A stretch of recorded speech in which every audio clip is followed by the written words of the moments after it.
Well, good evening. It is 9:21. I am late. I'm having trouble with my YouTube pages. I have two different pages and they're starting to kind of overlap. So I think I think my live yesterday and a few of my videos are not making it to this channel. It's going to my car channel, and I'm trying to get that fixed. Well, um, good news is this is history and politics, 9 o'clock ish. Try to go 9 o'clock Monday through Thursday. And in history and politics, we are talking about just that. Things that are coming up in politics today, but giving a historic relationship to it so you understand the lineage of some of these political maneuvers and how some of these things are all had to create labor and things like that, or to affect the labor capital. In my American history classes, I kind of have a mantra that I'm reminding the students of the three modes of production: land, labor, and capital. And anytime you see a significant happening in this country, historically, it has something to do with land, labor, or capital. The United States or North American European development started as income property. Thereby, it developed as a country and culture under a business model. And unfortunately for a lot of people, that business model included low labor cost, indentured servitude for whites, slavery for blacks, genocide for Native Americans, and land stealing and relocation for Mexicans. There's also an abuse of Asian and Mexican people in the western portion of the country being developed, especially with the rail systems. But all of this is the controlling of labor. Goes back to Bacon's Rebellion, 1676. So, most recently, we've noticed, and what we've been covering on this channel, is Donald Trump's infatuation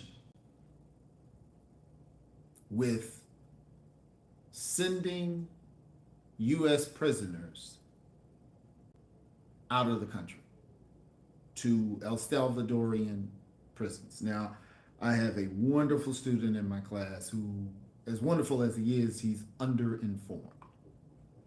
And no, he's not sending American citizens, he's sending immigrants. And they're cartel members. And okay, well, number one, what I tried to point out to him was before you say something's not happening, check it.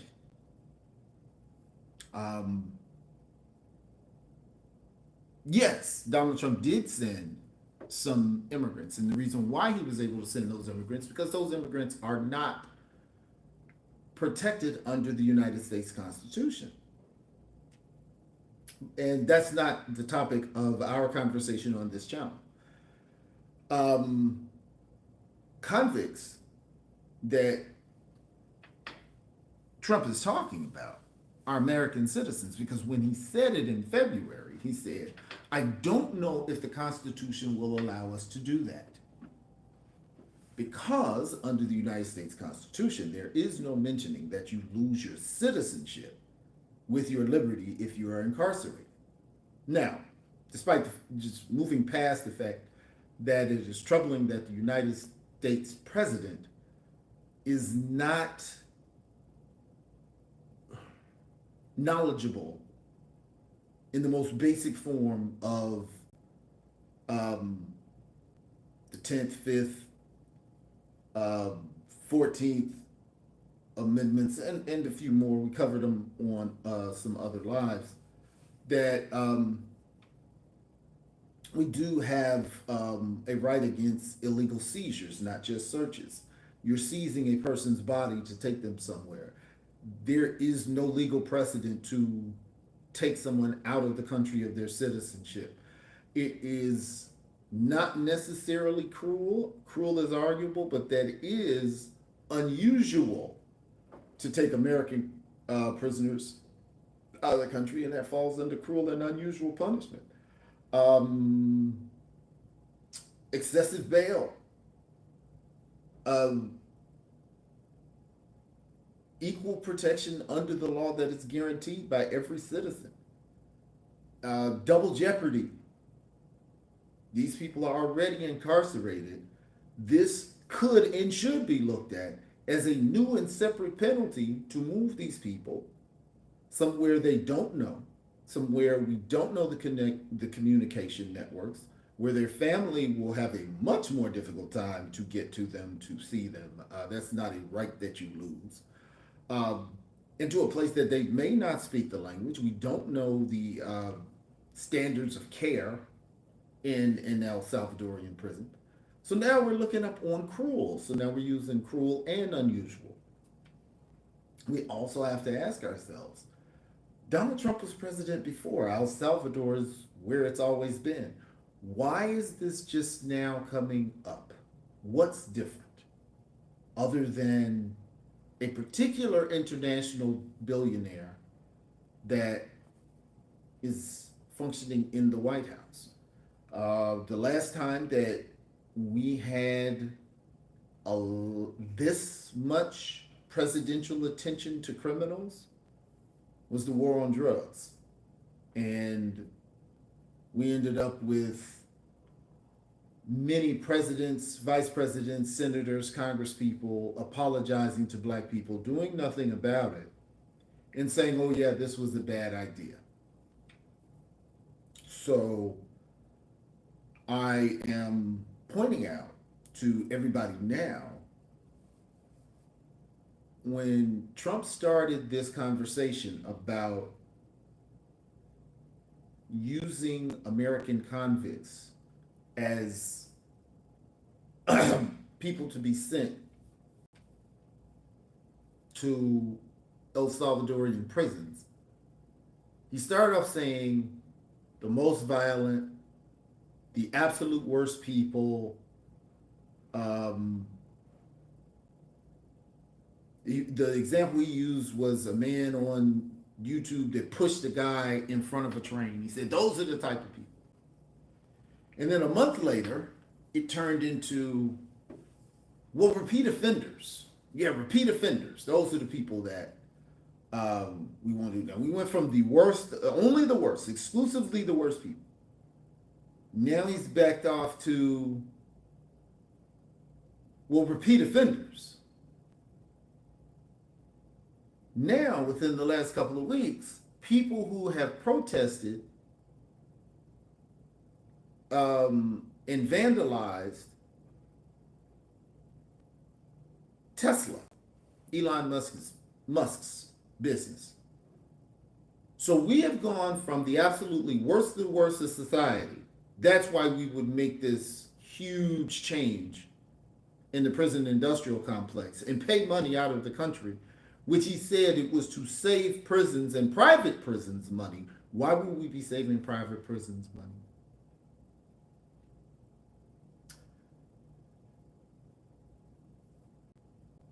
We're doing all of this in this group that was a very narrow group of animals, have now turned to animals, repeat offenders, protesters. How broad is this net going to cast before it turns into any and everybody like the war on drugs did? Because at first they were going after big gang cartel dealers, but the people who were getting arrested were black folks on the corner with enough drugs for themselves. There's no way they were at, especially people addicted to drugs, It was no way they were running the billion-dollar industries that was bringing the drugs in the country. And if you study the CIA was created to regulate drugs. So now the narrative has changed in front of our eyes. It's gone from animals, most violent, repeat offenders, Tesla protesters.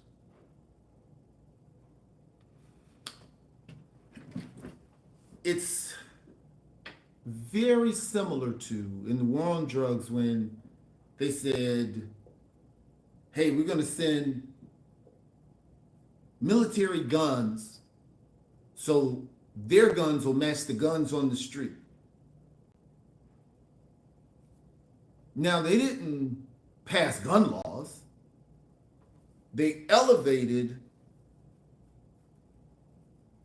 the use of military arms against American people.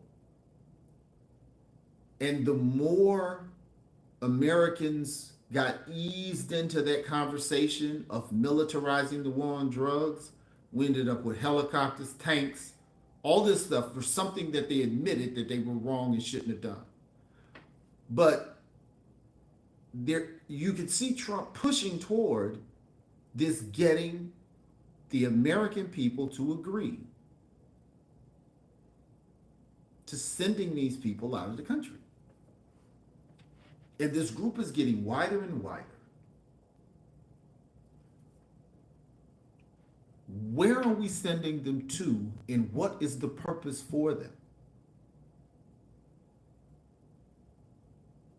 Why does El Salvador want these American prisoners? When Abraham Lincoln wanted to pay Haiti to take the black folks, that was because he figured the institution of slavery is connected, it was colorized. So if we get rid of the people with that genotype, there's nobody to be a slave. And Haiti wanted black people because Haiti did not want white people because that's who they had to kick out of the country. And they were trying to rebuild Haiti because they had lost hundreds of thousands of people in the Haitian Revolution. So they wanted black people to patriate to Haiti. So, okay, that makes sense. And they were coming and they were going to offer them citizenships and all types of things if they came to Haiti in 1862 and 1863. So we, at least with Lincoln, we knew where they were going. We knew why he was paying. We knew what was happening with that. As immoral as what Lincoln was doing, it was upfront. At no point has Trump articulated that. What is it El Salvador is going to do with these people? And when they get out of prison, what happens? Who's going to pay for them to come back? Can they come back? And it's so funny how so many Americans are saying nothing. So now the smoke screen. The smoke screen to this is well, the people that he sent are people who are immigrants and they're gang members, they're cartel members.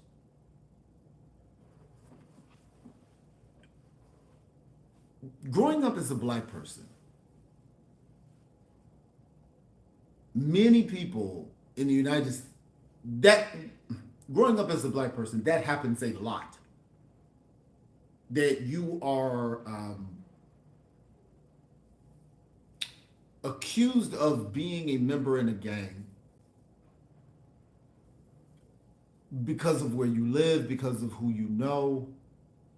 Um, if you have tattoos, funny enough, the tattoos that you have that are generally expected to be indicative of a gang member are more religious tattoos than they are like actual gang insignia. This is the name of my gang.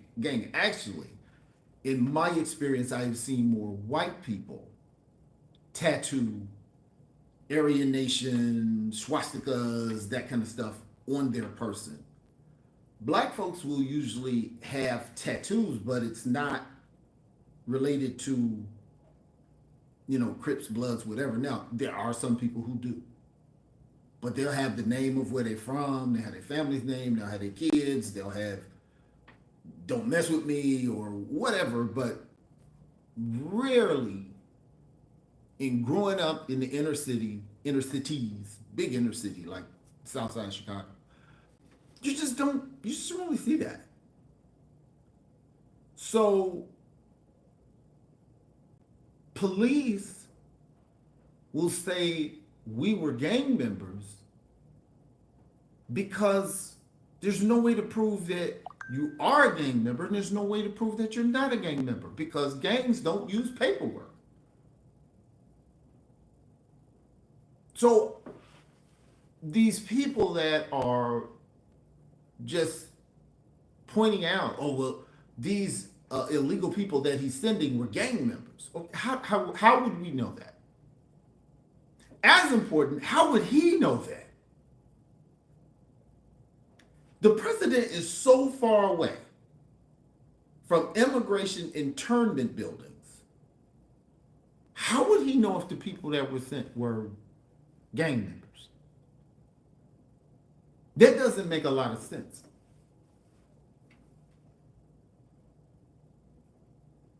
So,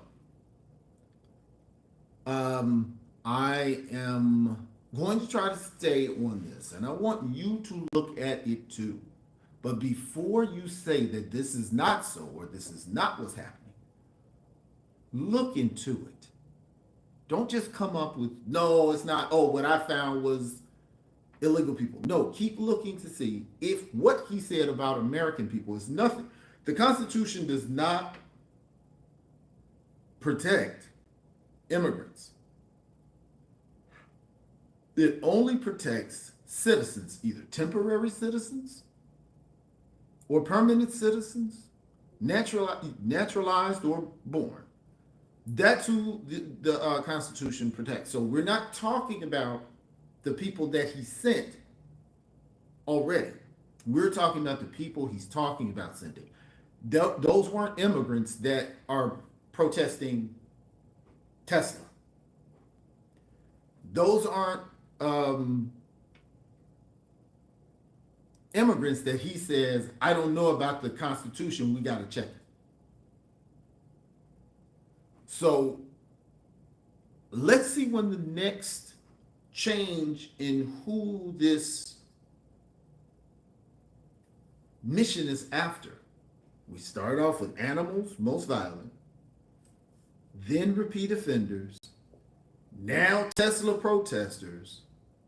Who is it going to be next? And when are we going to see the first American sent?